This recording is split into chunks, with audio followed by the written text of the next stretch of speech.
ఆదికాండం 9వ అధ్యాయం.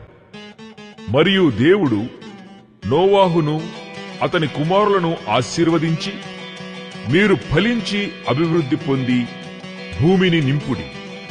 మీ భయమును మీ బెదరును అడవి జంతువులన్నిటికిని ఆకాశ పక్షులన్నిటికిని నేలమీద ప్రాకు ప్రతి పురుగుకును సముద్రపు చేపలన్నిటికిని కలుగును.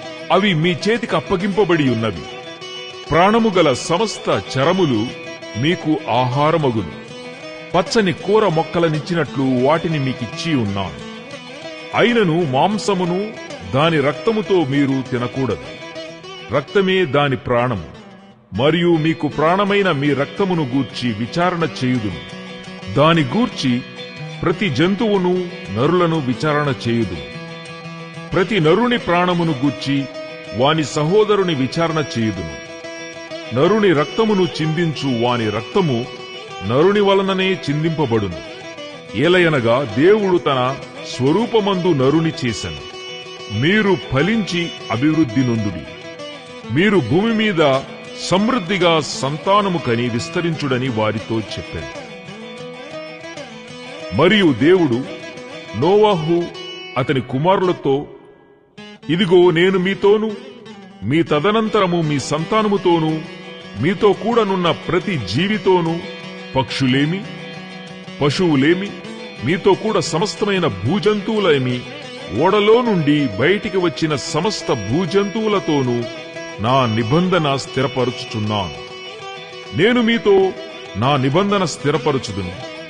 సమస్త శరీరులు ప్రవాహ జలముల వలన ఇకను లయపరచబడును. భూమిని నాశనము చేయుటకు ఇకను జల ప్రవాహము కలుగదని పలికెను.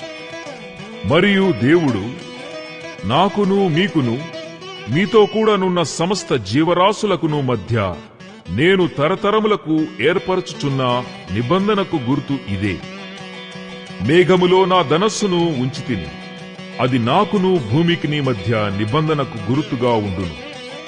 భూమిపైకి నేను మేఘమును రప్పించునప్పుడు ఆ ధనస్సు మేఘములో కనబడును.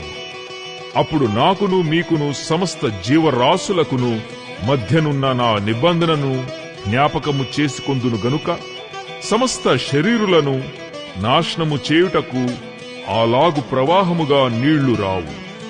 ఆ ధనస్సు మేఘములో ఉండును. నేను దాని చూచి దేవునికిని భూమి మీదనున్న సమస్త శరీరులలో ప్రాణముగల ప్రతిదానికిని మధ్యనున్న